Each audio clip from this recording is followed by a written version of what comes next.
been a really exciting year, 2023, getting into 2024. We're seeing data commerce come into effect and massive licensing deals finally come to existence with large language models and AI chatbots. So, my name is Brian McManus from DatatoLeads, and today we're just going to go over what data commerce is and why did Google spend $60 million a year with Reddit. If you guys haven't heard, Reddit, well, went public couple weeks ago. And they also announced with Google that they will be licensing real-time data on Reddit to Google for $60 million every single year. And this is probably one of the first deals like this. OpenAI has really gone on uncharted, going through various types of data scraping, building their model. Google, who is a little bit late to the game, seems to be doing it the right way, not just scraping people's info, but actually licensing it, buying it, getting custody of it. So let's go forward. So this is just really fascinating. Reddit's been in existence for a long time, and all of their money has always come from advertising dollars. Google, who appears to be very far behind on OpenAI, has quite a bit of capital to just throw around. And think of Reddit. Think of all the personalities. We got the meme stock from Reddit, AMC and EB Games, if you remember, or was it GameStop or EB Games? I can't remember what it is anymore. But either way, Reddit is powerful. Reddit creates so much data and influence in the real world that by integrating this directly into Google's BART AI, they're able to essentially get a much better product with real info that is now legal and in compliance with copyright law. So, what is data commerce? Data commerce, in my viewpoint, is the trading and monetization of your data as a valuable asset. Data is like oil, and not in the sense that it's monetarily valuable, but in the sense that it's a commodity. There is a price at any given time that someone is willing to pay for it. The data is limitless. You will always create data, and that data will always have some sort of value to some business or organization.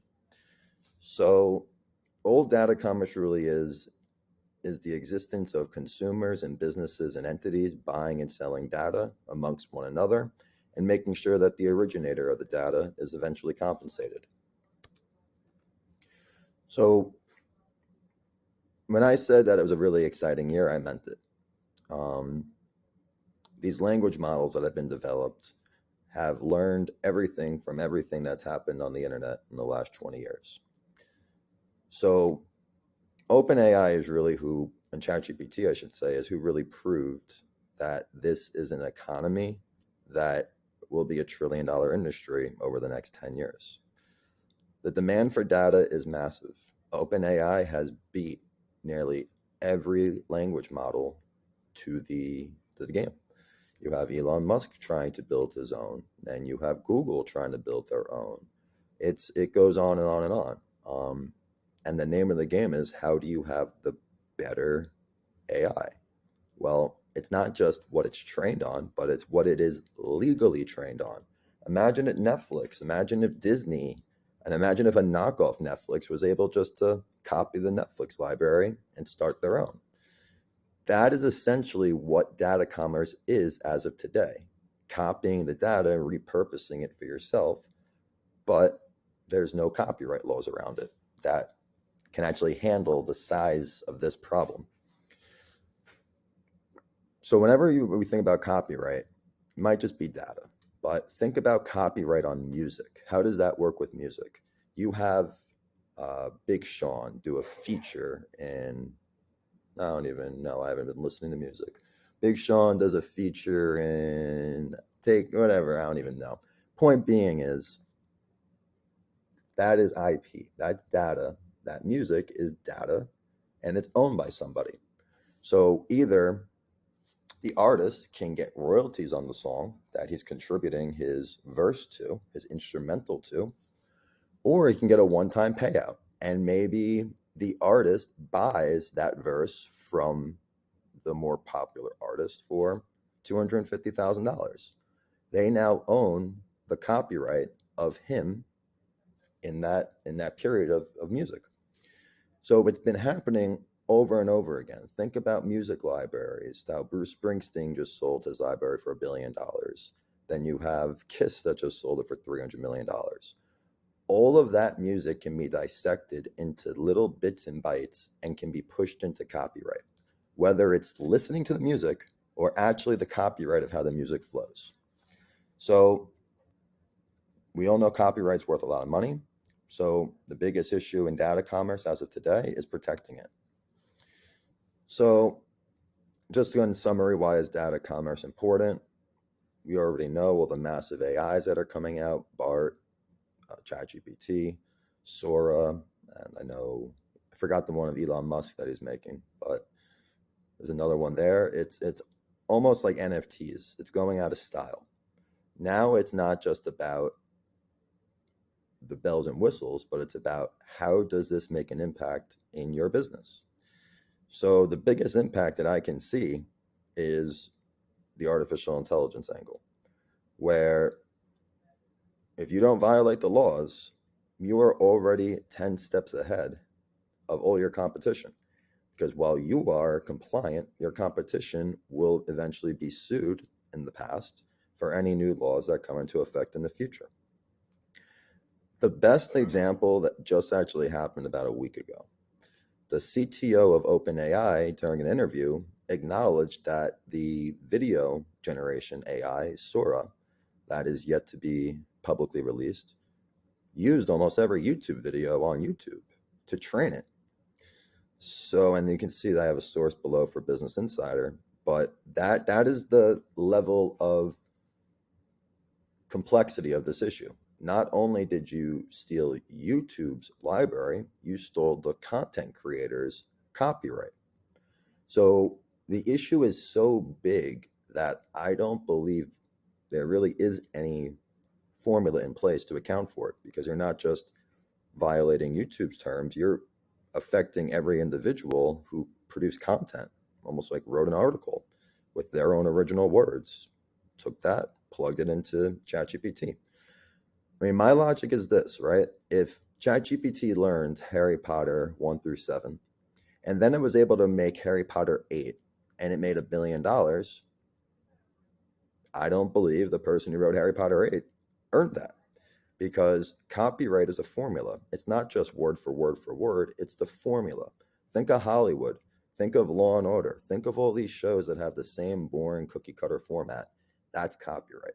That is the actual protected property, not just the actual script of what's on the paper. So this then ties into the Reddit of the scraping. So before anything existed in terms of licensing, contracting for data licensing to the extent that it's going into, everybody just scraped. And scraping sounds like a bad word. Anyone can do it. The 12-year-old can do it, the 50-year-old, the real estate agent looking for homes. Scraping is nothing special. It's just taking information off the internet. And not always is it illegal, I should say. The Supreme Court said that if it's public information, it's publicly posted on the internet, such as, a blog or people's information, it's not owned by the business. But when you're getting into original videos and books and actual pieces of copyright, not a blog article, this issue becomes tenfold. The reason why it's never been an issue is, well, it's taken a lot of people to figure out how to, 20 years, to make machine learning language models, neural networks, making the data from one source and then a billion other sources make sense to one another and be able to produce an economic benefit. So in this instance, data from everywhere, and let's just say YouTube, encyclopedias, tax code, blog posts in 2019. All of that collectively makes ChatGPT. So taking all those copyrighted materials in collection make this product. Now, there's quite a few solutions. First and foremost comes down to almost like the music world that I brought up with the copyright of a verse in someone's playlist. With the exception of now when we think of an output from ChatGPT, think of it as an equation. The output is the sum of something. So what combination of copyrighted info produced that output? And as a result, that should be how the originator of all that data gets compensated.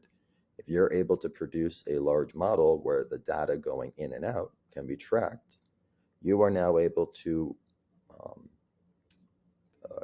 compensate, I should say, the artists, whether it is a YouTube or blogger, whatever, whether it's someone who recorded a soundtrack, SoundCloud music, whether it's a research paper. Point being is if we're able to assign every piece of copyright on the internet into the input for a large language model, you are then able to appropriately compensate the user or the creator of that data. And you see there's a typo in there. It wasn't actually $1 billion. It was 60 million that Google is paying Reddit right now. So there is a price. Right now, if you were to scrape all of Reddit, Google values that as $60 million. Another example, which I don't have posted here, was a company called High Tech. They scraped all the images on LinkedIn. They're an Israeli company, and they sold it to a facial recognition company for $1 billion. And they were sued for 5 or 6 years, but they won, essentially. They won. I think their fine was like $250,000 compared to $1 billion sale. And there's a lot of ambiguity with this, because if they had to pay $250,000, that means they did something wrong. But if they made $1 billion, it was so immaterial that it could have just been a plea, basically, a settlement. So large language models need to scrape a lot of data, and that data comes from users. And those users are using a platform that ends up making money for that company. So how else can this go about, right? So if Google's able to make $60 million a year, or Reddit's able to make $60 million a year being paid by Google for all of their information, why are you or me or your mom, why do we not have the ability to control what can and cannot be sold? My argument has always been this: data is real. Whether Twitter gets the information or not, Apple has it, because the data is real. It will never go away. Whether you take footsteps to Walmart, whether you wake up at 6 a.m. and you get out of bed and you start walking around with your phone, Apple and Google know everything. So why aren't you able to sell your data? If you're able to measure every bit of data that's collected off your phone, why are you not able to put a wall in front of it and sell it? So Reddit, you want to sell the data for 60 million? Well, you can also have all these other data points from my phone and then compensate me for it. So in summary, broad overview, there's a problem where data is needed and there's no system and method to pay easily the originators of this data their compensation model for it being used in their product. This all comes down to copyright laws indicating that you, the consumer, the product originator, you own that work that these companies are taking from you. So if you own the work and Google's paying $60 million for it, why are you not being compensated for that work? How can we get you compensated for that work? And that all ties into the scraping. I mean, the scraping basically steals data from Reddit, but it doesn't steal data from you because you are never getting paid for that data. And lastly, these transactions are very important. Obviously, you, as you being the individual, I'm Brian. If I wanted to sell my data, that's going to be difficult. But if we were to create groups of associations and members, and we collectively represent our data and sell it in collective bargaining, now we're able to extract a massive amount of value from our creation that is being taken out of the public sector. So let me leave you with this. How can influencers make more money?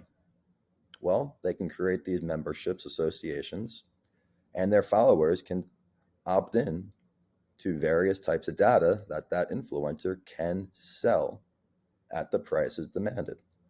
Now you're creating a data economy that doesn't revolve around the individual doing the work, but it involves in the influencer with the name, with the brand, with the recognition, and with the juice to get things done. So I'm going to create a series on this. I'm going to keep coming up with news articles that tie into the sell my data atmosphere. This is where the world's headed. It's not going back the way it used to be, especially with Web3, NFTs, decentralization. The technology is very feasible to make it where you and your family can now get paid daily from your data being used by these big, large language models. We appreciate your comments, your questions, and if there's any type of subject matter that you want me to go over in the next video, I'm all ears. I love hearing feedback. Thank you guys for everything. Bye-bye.